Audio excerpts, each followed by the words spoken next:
So I put together this video because I often get questions about what are the main go-to tools that I use when I'm pastel painting. So here is a 5-minute synopsis of some of my favorite things. First, when I mostly for pencils, I use this X-Acto knife to sharpen the pencils. And one of the best parts after that is to get a nice point.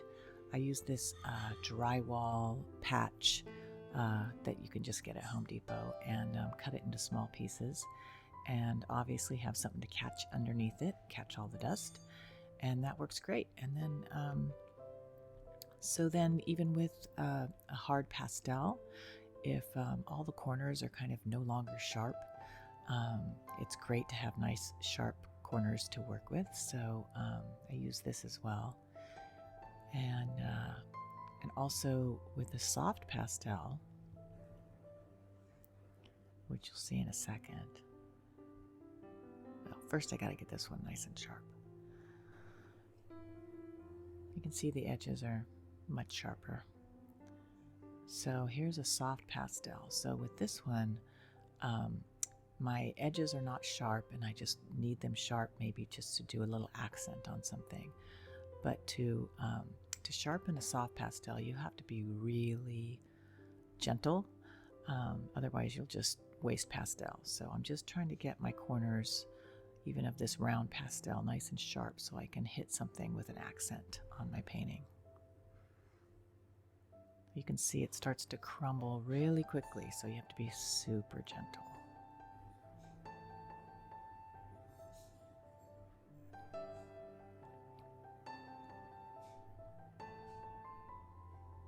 Yeah, that's workable. So there's my sharp pastels and pastel pencils. So next thing I love that I just figured out, everybody has their own way of kind of trying to keep their fingers clean, or maybe a lot of you wear gloves, which I should, and I do sometimes, but I find it, anyway, I'm not that good at it. So I keep these little sponges and just cut up a couple of them. One is even fine. And keep a little bit of water in the dish, keep the sponge nice and moist, and then I can always just go to and squish my hands in it and wipe it off with a paper towel, and I have fresh hands to work with. So I'm not getting my pastels quite as dirty. So here I'm going to show you on this sketch that I did. This is something I've had just kind of sitting around for a while, but so this will show you how I use my insulation piping, I guess. Pipe insulation that I get also from, I got this on Amazon, but I think you can get it at your local hardware store.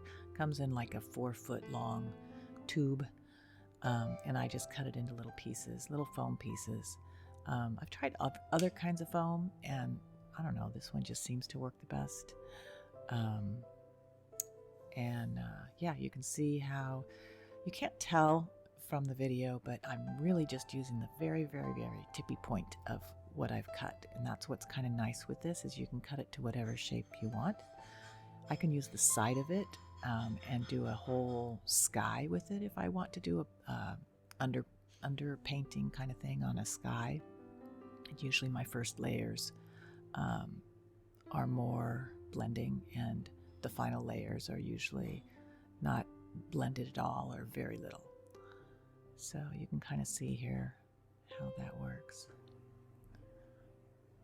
And honestly, I just grabbed something to kind of show you how it works. I'm not sure it was the best decision to make on this little sketch to blend in my reflection, but you know, whatever.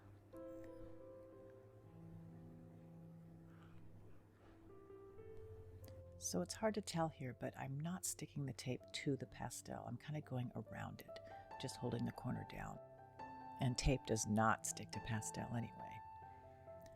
So here's a quick review of some of my favorite tools for soft pastel.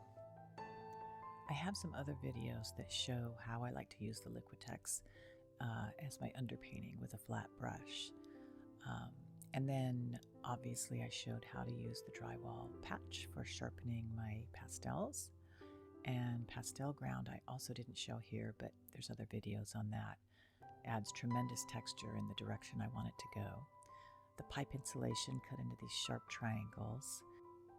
And then one of my favorite tools is this super dull X-Acto knife. And I use it to remove details I didn't mean to add to a painting, to kind of clean things up. And then these wet sponges, these thin ones I like better because they don't stay wet and get icky.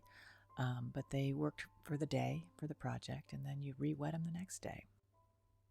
So I hope this helps you get inspired and have some fun.